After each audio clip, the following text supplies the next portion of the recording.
decided to take a break today from being a transporter for rich people because I have a couple of quotes I'm working on. I wanted just to show you guys what's going on. So first off, I have this thing. This is a crusher on tracks, basically used machine. A gentleman from Canada is buying this from US.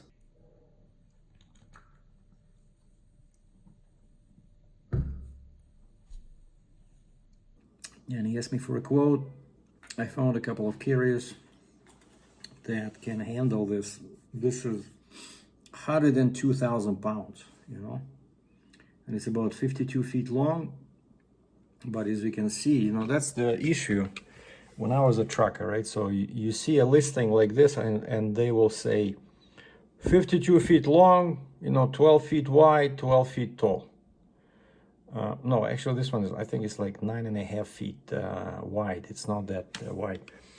But a lot of brokers don't understand, you know, they don't give you the actual you know, how much you need in the well, right, when you have an RGN.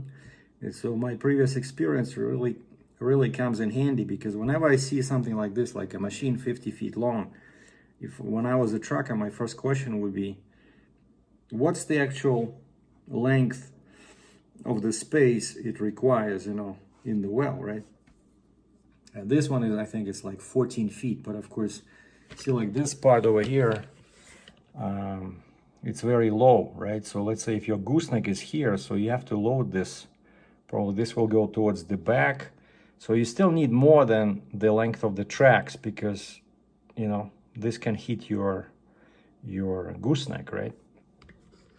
So it can be a tricky load, especially since it's heavy. And I got quotes from US carriers and Canadian carriers. And US carriers wanted like 50% more, you know. They just totally not, you know, they cannot do it, because for them to go from US to Canada, they treat this as if they're going, I don't know, Mexico or, you know, Bolivia or something, you know, just across the border. But Americans basically cannot do it for cheap. So that's one load I'm working on. So the customer has my price, and we're just waiting for this unit to arrive at the dealer location. But basically, quite often, customers that think about buying equipment, they want to get a quote before they finish everything, because they want to know what's the total cost will be, right? Because, you know, moving a machine like this, you know, 1,500 miles from US to Canada, it's not exactly cheap. And so that's what's happening.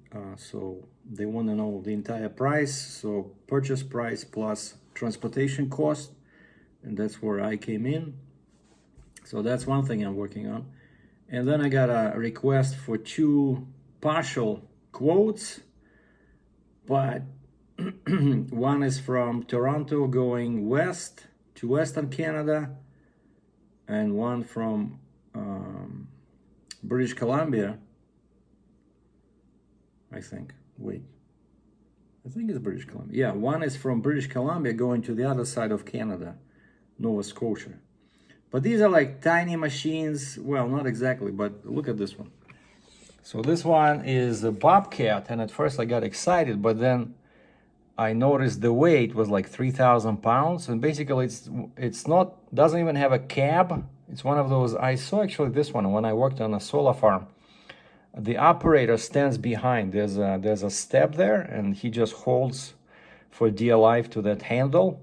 But it's like 3,000 pounds, 35 inches wide, 54 inches tall, and it tips. If you put 2,400 pounds in here, it tips. when you lift it. So don't have any takers for this one because it's just, you know, I don't know, it's a baby machine. Nobody's interested. But this other one, they gave me basically old backhoe, like this one. 590E, 580E. Well, the picture is for 1986 model, so the one I was offered is not that old. I think it's 2003 or 2005, but the same idea, basically like a farm tractor with a hoe in the back and a bucket in the front, kind of like a combination between an excavator and little dozer.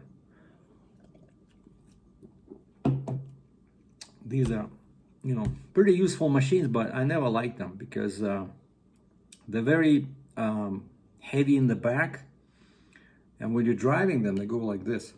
How do I know? When I worked in the towing industry, quite often we had to move these on a tilt and load truck, and you know, they were scary to load because they're so heavy in the back where the bucket is, because there's a counterweight there, right? They need to be heavy in order to be able to, you know, excavate, right? But these are basically three things I'm working on, and then in another stream of income, just for fun and giggles, right? So I have that ad. I'm looking at my Turbo 800 leaf blower. I still have that ad. Oh, by the way, I think one is expiring. Let me see. Yeah, the snow removal ad. Wait, somebody left me here a bunch of messages. Yeah, for some reason people are going crazy, you know, like, I don't know, 2 months ago I did that video about that fancy Italian accordion for sale, you know, that small one, like a Russian style.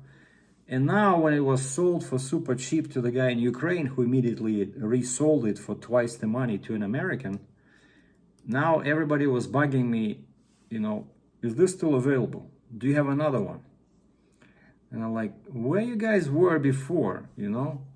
Like, I've been trying to sell that one for a year because I didn't have a job, right? And then I found that job in construction, so I actually did not need that one anymore to sell. And so yeah, I just reposted my ad for snow removal. But basically, yeah, I got 2 inquiries. One was from my area, but the guy sounded kind of like very cheap. But he invited me to come over and take a look at his property, and somehow I never got to it because I was busy with being a transporter. So that's my official title, you know, like that movie Transporter 1, 2, 3. So that's what I call myself. Somebody says, what do you do for a living? I'm a transporter, you know. Because yeah, like that guy, he was what he was transporting. He was transporting a girl in a bag. Then he was asked to transport a briefcase. Same idea. That's exactly what I'm doing.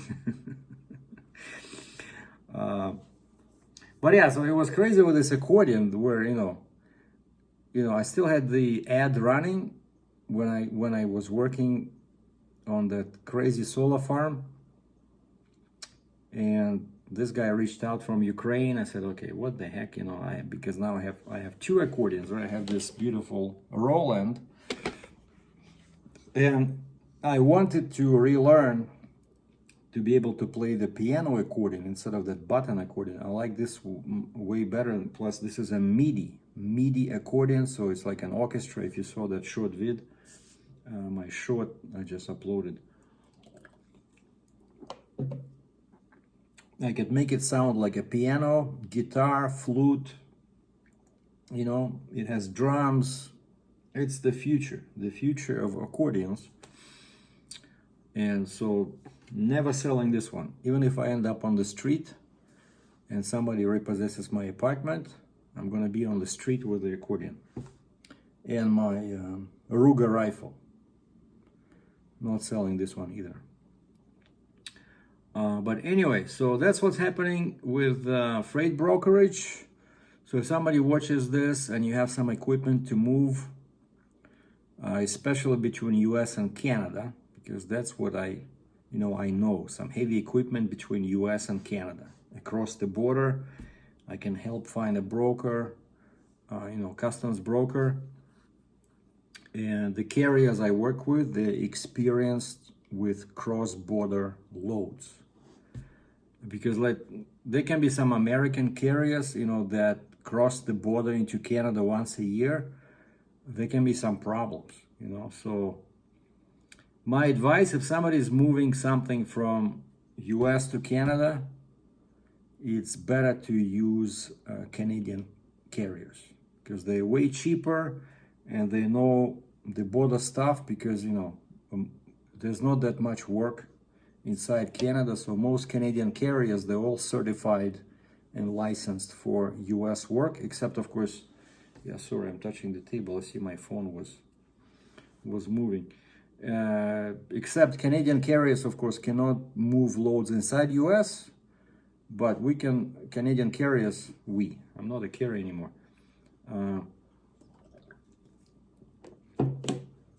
We can move loads inside Canada and between Canada and the States. But between Canada and the States, Canadian carriers are definitely cheaper than American carriers. Oh, and one thing I wanted to show you guys, just as an idea, I had a bunch of tools developed when I was doing heavy haul, and one of them was your subscription has expired. So I just opened a little spreadsheet over here, and it opened in Excel, and I don't want an Excel. I'm a big fan of Open Office. We're just gonna switch it to we're gonna save it as a ODT file. Yeah, it's my rate calculator. Oh, ODF, sorry, ODF. Save. Rate calculator. Okay. So I'm just gonna remove some secret stuff from here that you guys don't need to see.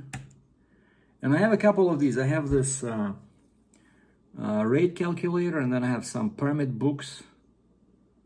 Right, that's what I was offering for sale. And then I have some Excel weights. Actually, it took me a while to create these, but this shows you. By the way, I probably should show you guys. Like I created this. This took me like so many months, But this shows you, for example, if you have 8-axle, 4-axle truck and quad RGN, this shows you in each state what you have on your steer, on your truck drives, and if you have a quad trailer. And a red means you're getting less than 20 per axle. Like I never knew this, when I was just getting started. When I worked for other people as an owner-operator, because they were ordering permits, I did not have a clue, like honestly, which trailer to buy, which truck. It's only after I started working for myself, and the main thing, I started ordering permits myself, not necessarily, online myself, but through a permit broker. But that's when I learned all this stuff. And that's, basically these are, I think you can see in the description there, I sell them for like $2 each or something. And then this one shows you a comparison between quad trailer versus 3+1 and 2+2 for states, how much weight you get, again on the steer, on the truck drives, and then quad. And just to give you an example, For example, what example shall I give you? Okay, for example, Wisconsin. Wisconsin, you can get 20,000 pounds on a steer. You can get 87 on the truck if you have 3 axles in the back, right? And you can have 116 on a quad. So if you have a quad trailer, you can get 116,000 pounds. And then if you have 3 plus 1, you're gonna get 87 plus 29. And if you have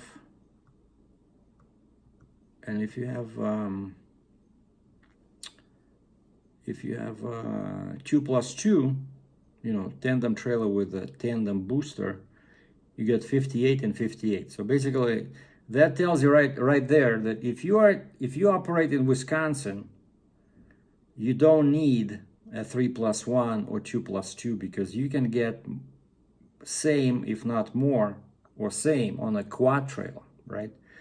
And so this information is critical when you need to decide which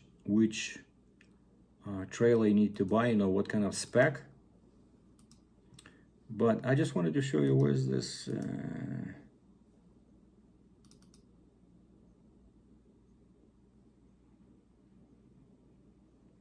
Why is it opening as I'm trying to open it and it opens it still as oh, okay, here we go.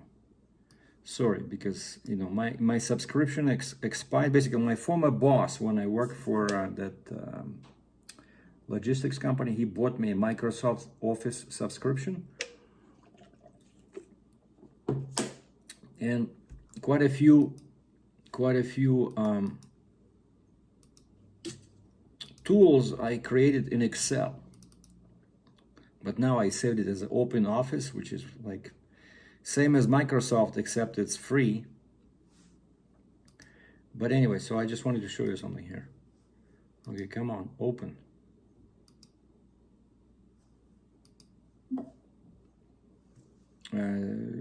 Modified one, save your changes, cancel.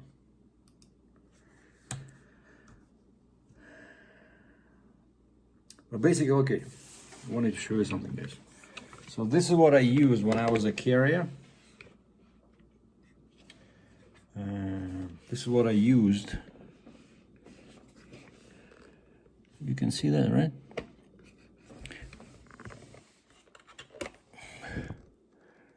This is what I used when people were asking me for a rate, right? Of course, this is miles, so let's just say for the you know, to make it easy, 1,000 miles. And of course, I was always moving oversized, you know, overweight loads, and I quickly discovered that there's quite often there would be detours. And so I added this line here, 10% detours, right?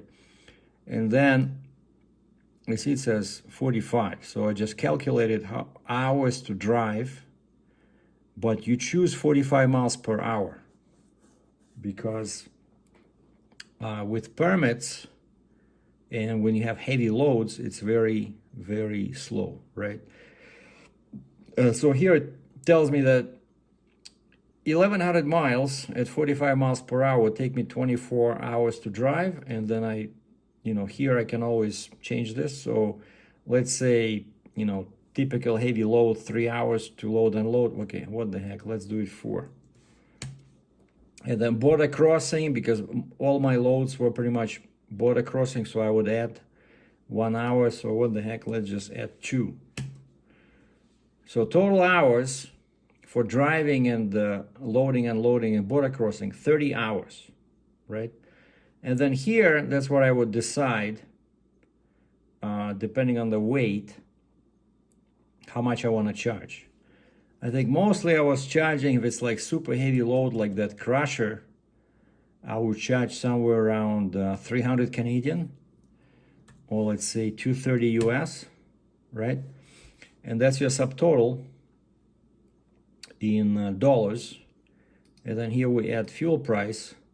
So 5 means $5 per gallon, but let's say I think now it went down, let's say 4. Of course, this is all US. And so this calculates fuel amount at 6 miles a gallon, but that's not good. So let's say 4.5.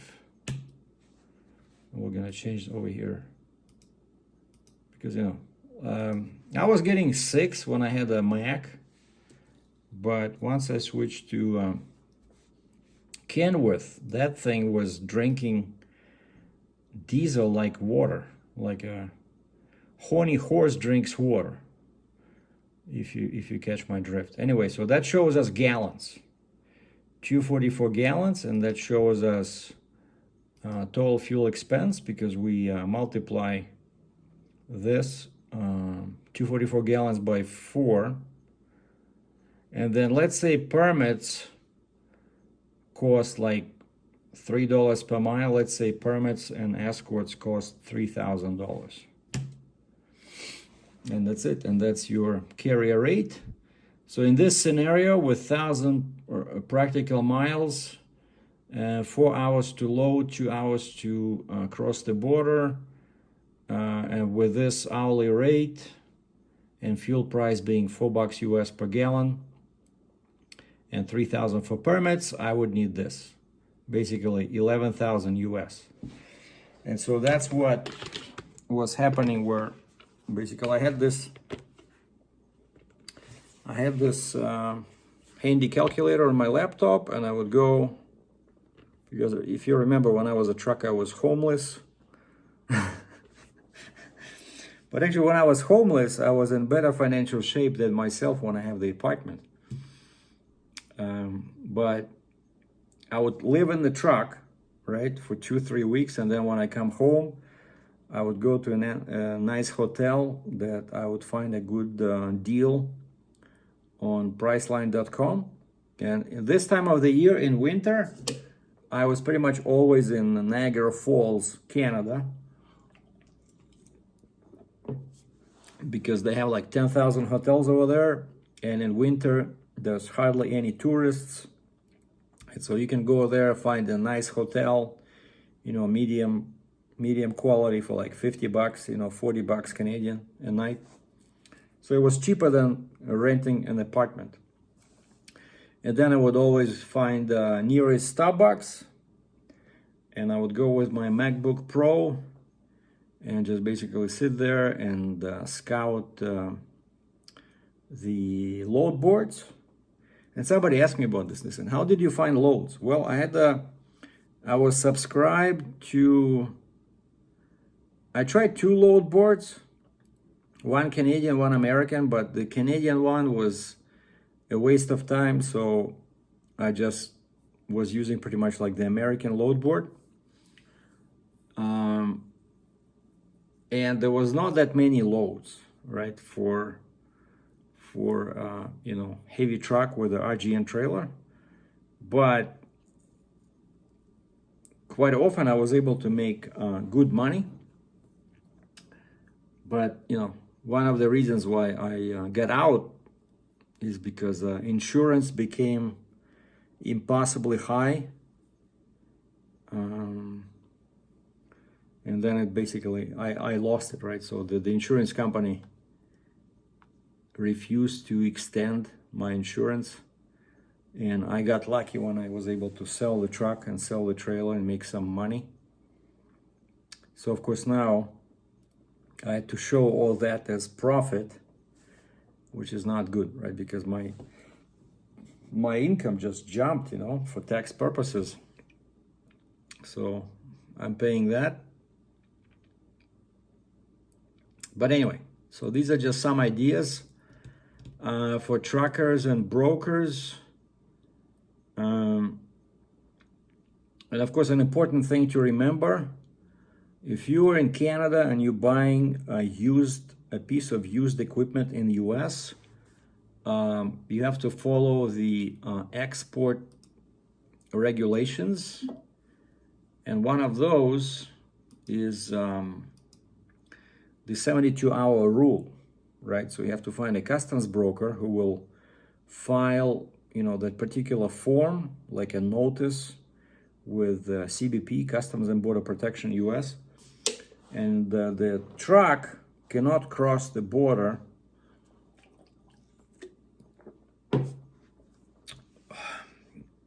before that 72 hours expires. And I never finished that story about the snow removal. So yeah, I had two guys reach out. So one was here, but he sounded cheap. But another inquiry was, a guy sends me inquiry. He says, what part of town are you in? Can you clear snow in Legacy? How much do you charge? And I look up Legacy on Google Maps, and that's 40 clicks away, 25 miles. So I sent him a message. I said, hey, I'm 40 kilometers away. What were you thinking in terms of money? And how much snow you have, and how big is the area that needs to be cleaned? And that's it. The guy just basically never responded. Okay, what else can I tell you guys? Oh yeah, and so tomorrow is Friday, so I'm taking a day off from the business of transporting. But tomorrow I'm gonna try something crazy again, because I've been researching on Uber. They have some interesting tools about pay rates, hours of the day, and areas. And so I came up with this crazy idea. So I'm gonna wake up I'm not doing anything today, but tomorrow I'm gonna wake up at 4 o'clock, or maybe even like 3:45, and then drive to a particular area of the city and try to make some money in the early hours of the morning.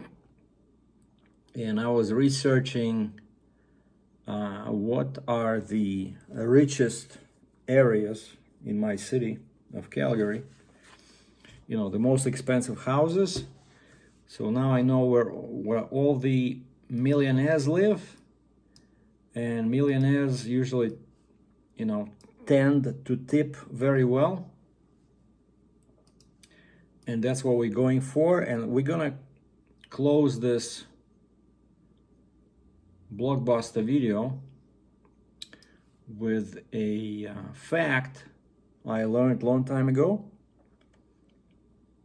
and I believe it. I believe in this 100%. So listen carefully, boys and girls. So your income, if you're in the service industry, if you have customers, your income will always tend to be the same as the income of your customers. Okay? I remember I read a lot of sales books, and one of them was a book about car sales. Some very famous guy who was selling automobiles in US, like basically a millionaire guy.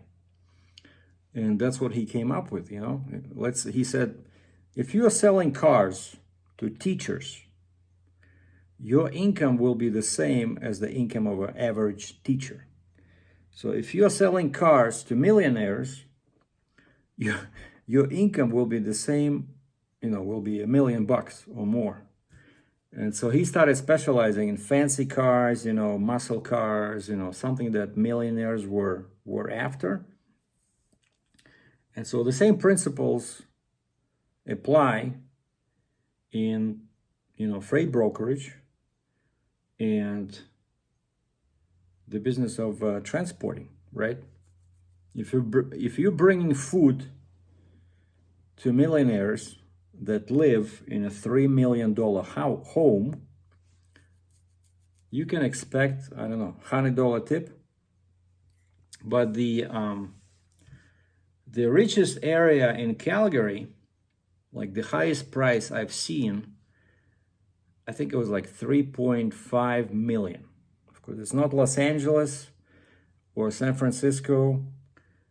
So we don't have like $20 million homes here, but 3.7 million, that's pretty good too.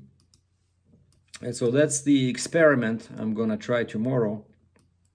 I'm gonna go into one of these areas, and Uber says they're usually pretty busy, like in early hours of the morning.